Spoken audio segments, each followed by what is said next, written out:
Tere, hea vaataja! Täna meil on jälle hea võimalus olla koos ja koos avada piiblit, aga enne kui me seda teeme, ma sooviksin sinuga palvetada. Kallis taeva isa, aitäh sulle sinu sõna eest, mida me võime uurida ja võime ka Jumal paluda, et sina juhataksid meid ja õnnistaksid meid ja oleksid nüüd meiega. Ja seda palume sinu poja Jeesuse nimel. Aamen. Ma pakun täna lugeda koos ühte teksti, mis tuleb Markuse evangeeliumist. See on küll lühike lõik, aga osa suurest piibliloost ja seda suurt piiblilugu me täna koos ei hakka lugema, aga ma natuke sellest ka räägin edaspidi. Et praegu loeme Markuse evangeeliumist 14. salmist, peatükist salmid 50 kuni 52. Ja siin on kirjas: ja kõik põgenesid jättes ta maha ja Jeesusele järgnes keegi nooruk, kes oli särgeväel. Ja nad püüdsid teda kinni võtta, aga tema jättis linase särgi ja põgenes alasti. See on see lugu, kus Jeesust arreteeritakse Getsemani aias. Ja nii nagu me siit sellest lõigust välja loeme, kõik, ehk siis ka tema jüngrid, kõik põgenesid ja jätsid ta üksinda sinna. Ja eraldi Markus mainib kedagi noorukit, kes isegi põgenes ilma selle riieta, mis tal oli. Mõned tõlgid ütlevad, et tal ei olnud linane särk, vaid ütlevad, et tal oli peal tekk. Aga ma arvan, et väga suurt vahet ei ole, eks niikuinii on, kõik mainivad ühte eset, mis teda kattis ja mida ta siis pidi jätma selleks, et päästa oma elu ja põgenes siis teatud häbiga. Et see häbi tuleb sellest, et ta ilmselt siis võis kellegile kuskile kinni või tee peale jääda ja siis oma paljast keha siis näitama. Aga mõned teoloogid arvavad, et see nooruk, kellest Markus siin ütleb, oli Markus ise. Sellele ei ole väga palju tõendeid. Me võime oletada, et see tõesti oli nii, samas ei oska ka seda teooriat nii palju kaitsta. Ja võib-olla see ei olnudki Markus. Aga vaatamata sellele oli see üks noor mees, kellel on keeruline valik. Nimelt mina lugesin kokku 4 võimalust, millest ta oli võimeline siis valima. Esimene näiteks proovida, vastu panna, võidelda. Ja kui me loeme tervet seda lugu Getsemani aias, siis teame, et Peetrus tegi seda. Peetrusel oli kaasas mõõk, ta võttis selle välja, lõi ühte meest nendest, kes tulid Jeesust arreteerima, lõikas talle kõrve ära, aga see ei aidanud, kuna Jeesus ütles, et seda ei tasu teha ja ravis selle kõrva ära ja ütles Peetrusele, et ta paneks mõõka ka ära. Nii et võidelda ei olnud hea variant. Teine variant, jääda koos Jeesusega ikkagi päris lõpuni, siis kui ka kõik teised on põgenenud ja võib-olla olla arreteeritud ja kes teab, mis iganes see veel oleks toonud. Seda ilmselt see nooruk ei soovinud. Kolmas on põgeneda koos selle särgi või siis tekiga, mida ilmselt see noor mees ka üritaski teha, aga tal ei tulnud see välja. Ja 4, eks see, mis välja kukkuski, on see, et põgeneda iga hinnaga, et päästa oma elu. Nii et kõik need variandid ei olnud ideaalsed ja siis nooruk valib ühte ja põgeneb nii, nagu see tekst ütleb. Miks me loeme seda lõiku? Sest minu meelest Markus või Markuse evangeeliumit iseloomustab ka teatud kontrast, mida Markus toob. Kõik 4 evangeeliumid on erinevad ja Markus minu meelest toob ka seda kontrasti seal mitmes kohas.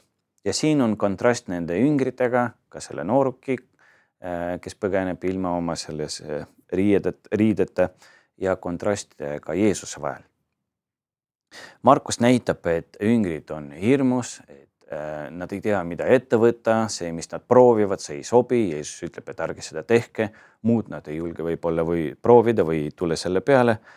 ja teisel pool, kellega Markus neid minu meelest ka nagu natuke võrdleb, on siis Jeesus ise. Jeesus on see, keda tuldi arreteerima, aga tema ei satu paanikasse, tema säilitab rahu, tema justkui ei kardagi seda kõike, mis toimub. Ja kui me vaatame Jeesust üngrite silmadega, kui me proovime seda teha, siis me võime näha seda pilti, mida nemad näevad. Sest nemad on harjunud käima Jeesusega koos, käisid 3,5 aastat, niimoodi me teame, ja jagasid igapäevast elu, jagasid toitu ja elasid samades ruumides, kohtades. Jeesus neid õpetas ja on 3,5 aastat nende jaoks olnud see vägev õpetaja, kes pidas 40 päeva saatana kiusatustele vastu, kes ravis inimesi, kes tegi erinevaid imesid, kes paljondas toitu, kes äratas surnuist ellu, kes tegi väga palju. Sellist õpetajat nad on harjunud siis nägema enda ees, enda kõrval ja enda saatjaks. Ja järsku siin Getsemani aias näevad nad teist Jeesust. Jeesus, kes on nende meelest nõrk, Jeesus, kes laseb ennast arreteerida, kuigi Piibel enne mitmes kohas ütleb seda, et Jeesust juba varemgi püüti arreteerida, aga mitte ühelgi korral seda ei juhtunud, sest ta kuidagi imelisel kombel alati läks nendest paikadest minema. Ja nüüd see järsku õnnestub, et inimesed, kes tulevad relvadega, saavad ta kinni, aga ta ei panegi vastu, ta ei proovi sealt ära joosta. Ja jüngrid näevad teda ja ilmselt näevad, et tema on nõrgenenud. Nüüd, kas ta oli nõrgaks saanud või mitte, see on hea küsimus. Sest minu meelest Jeesus näitab seda, et ta on selleks hetkeks valmis. Esiteks Piibel ütleb, et kui see rahvamass tuleb ja teda otsib, siis Jeesus tuleb neile vastu ja küsib, keda nad otsivad. Nemad ütlevad, et otsivad Jeesust Natsaretist. Juuda, üks Jeesuse jüngritest, tuleb, suutleb Jeesust, mis on märk selleks, et just seda meest peabki kinni võtma. Ja Jeesus laseb sellel ka juhtuda. Jeesus ravib selle kõrva, mida Peetrus oma mõõgaga ära lõikab. Jeesus kaitseb oma jüngreid, mitte ükski neist ei saa lõpuks kinni võetud, kõik saavad koju tagasi. Jeesus räägib ka rahulikult. Nii et kas ta on nõrgenenud? Piibel joonistab meile pildi sellest, et ei ole. Et lihtsalt ta laseb juhtuda asjal, millesse keegi, kaasa arvatud tema jüngrid, ei suutnud lihtsalt uskuda. Aga see kogu tema käitumine, kogu tema olek näitavad seda, et ta olukord ei karda, vaid pigem kõik, mis toimub, on tema kontrolli all. Miks ta nii rahulik on? Piibel enne seda lõiku, mis me lugesime, näitab seda, et Jeesus öösel palvetas ja võttis ka oma jüngritest 3, keda ta ka palus palvetada. Ja selles palves Jeesus ütles huvitavaid sõnu. Ta ütleb, et kui on võimalik, möödugu see karikas minust. Eks ta räägib oma isast ja ütleb, et inimlikult ta ei tahaks seda kõike. Inimlikult ta ei tahaks kannatada, inimlikult ta ei tahaks kõike seda kogeda, mida ta ootas. Ja ta ütleb, kui on võimalik, möödugu see karikas. Ja niimoodi ta ütleb 3 korda. Ja isegi 2 korda käib ja äratab oma jüngrid üles ja ütleb neile, et need ikkagi palvetaksid koos temaga. Ja kui ta seda 3. korra ütleb, siis ta rahulikult lepib selle saatusega, mis teda ootab ja ütleb, aga et Jumala tahtmine oleks kõigepealt. Nii et minu arust, kui teda tullakse arreteerima, on ta selleks juba valmis. Ta on juba leppinud sellega, mis teda ootab, leppinud nende kannatustega, mida ta peab siis kogema. Ja seepärast on ta nii rahulik. Miks siis jüngrid põgenevad? Võib-olla just sellepärast, et siis, kui nad pidid ka palvetama, nad magasid. Nad ei suutnud unele vastu panna ja jäid magama isegi siis, kui Jeesus korraks tuli ja äratas neid ja siiski palus, et jääge palvesse. Nad ei saanud, nad ikka magasid. Ja nüüd selles justkui nende jaoks ootamatus olukorras, kus nemad näevad oma vägevad õpetajad nõrgenenuna, neil ei jää midagi muud üle, kui lihtsalt põgeneda. Niimoodi ilmselt nad näevad seda, mis ümberringi toimub. Et kogu see maailm, mis oli ehitatud Jeesuse peale, kogu see maailm nüüd järsku Getsemani aias nende jaoks variseb ja ainuke, mis hea mõttena neile tundub, on hakata päästma oma elusid ja põgeneda. Ja nad põgenevad nii, et Apostlite tegude raamat oma alguses ütleb, et nad on kinniste uste taga, aknad on ka kinni ja nad kardavad oma elu pärast. Ja Jeesus ilmub ennast neile, tuleb nende sekka ja esimesed sõnad, mis ta ütleb, ta soovitab neile rahu. Ta teab, mis neil on südame peal, ta teab, mille peal nad mõtlevad ja esimese asjana ta soovib neile rahu. Huvitav, et see rahu, südamerahu, emotsionaalne rahu, vaimulik rahu, see on see, mida me kõik vajame.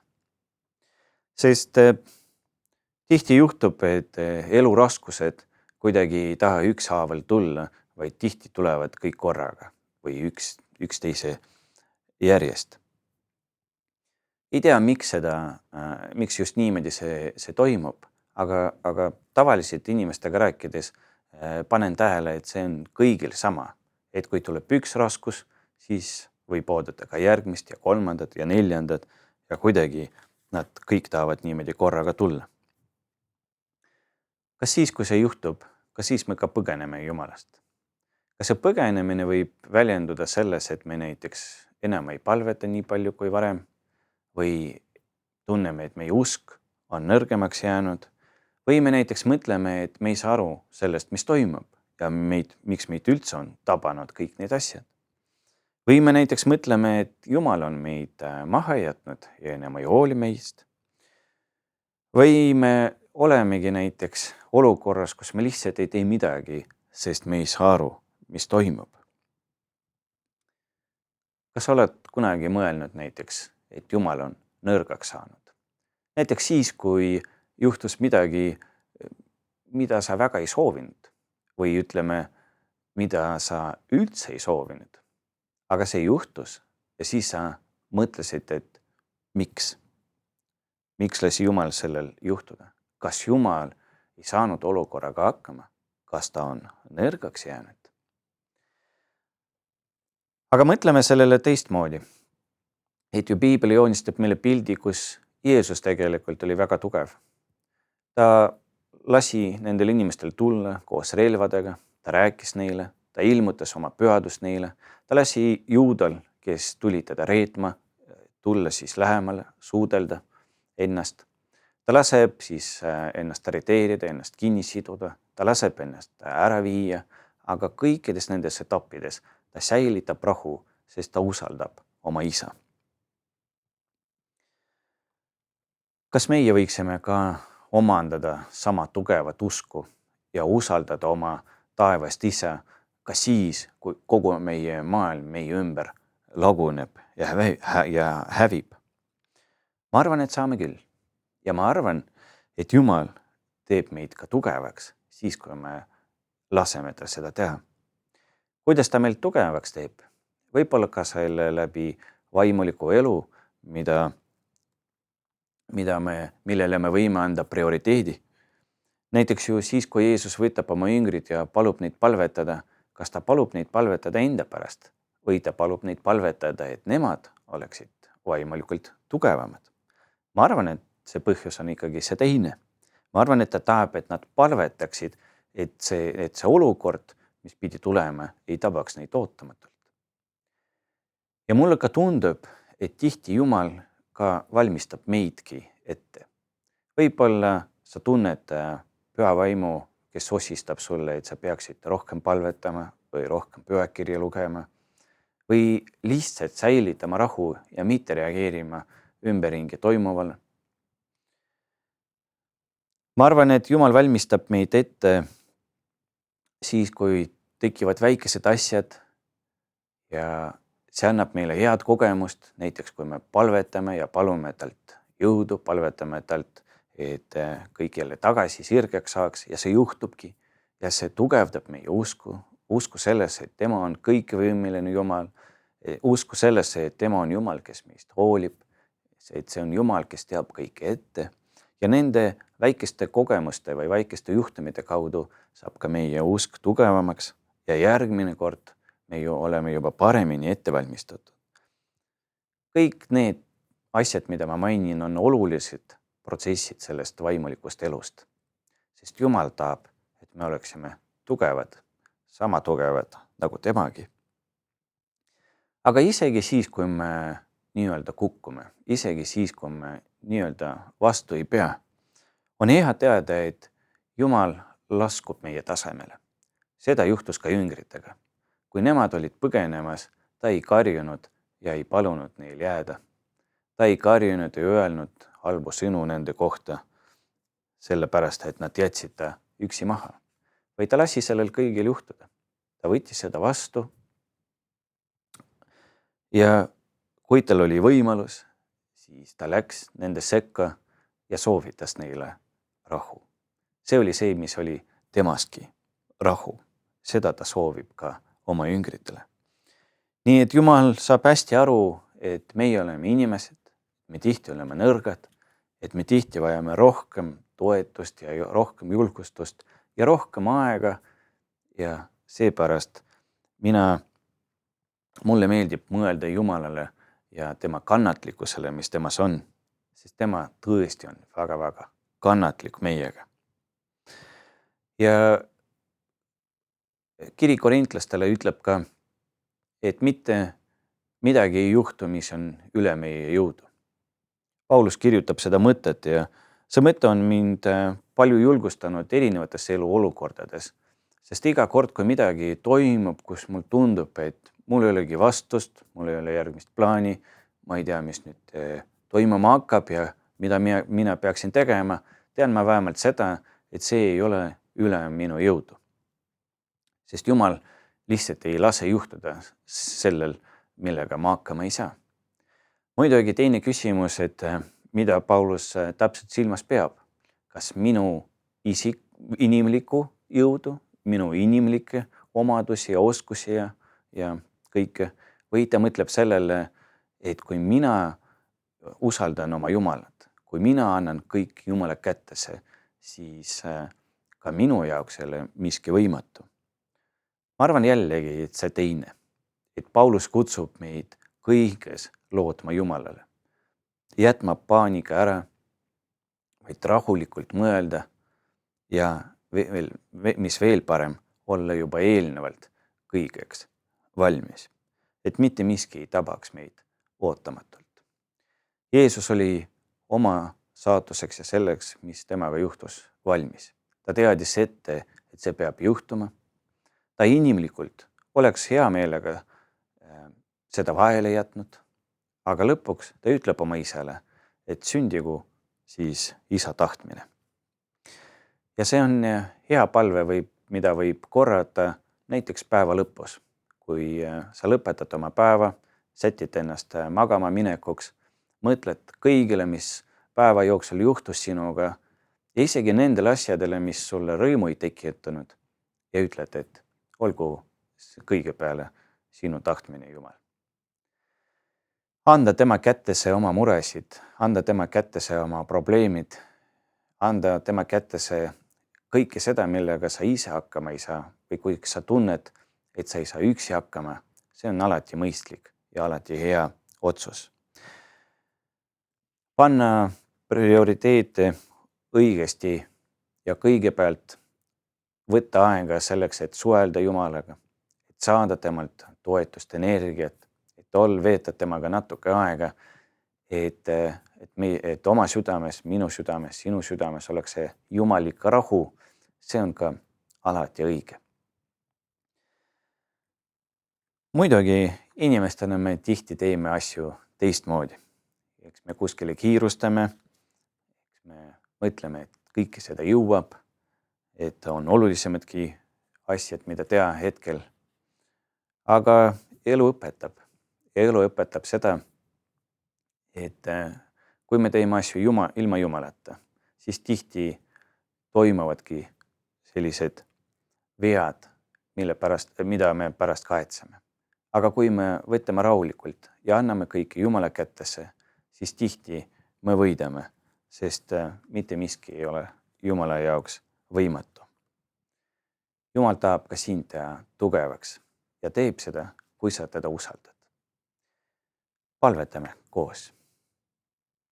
Hea Jumal, me palume, et sa teeksid meid tugevaks, teeksid meie usku tugevaks, annaksid meile rahu ja annaksid meile, Jumal, selget mõistus selles, et sina ajad kõike korda. Kõik on sinu kontrolli all ja sa ei lase juhtuda asjadel, mis ei tohi juhtuda. Ja sellel, mis isegi toimuvad meie elus, Jumal, selles sa meid aitad sellest läbi saada, aitad, Jumal, kõiki üle elada ja aitad, Jumal, jääda sulle tänulikuks selle eest, et sina juhid meie elu. Ja me anname oma elu sinu kätesse ja me palume sinu õnnistust, sinu juhatust ja, Jumal, täname sind selle eest, et me tunneme sind ja võime alati sinu peale loota ja kõik sinu kätesse anda. Ja me kõike palume Jeesuse nimel. Aamen.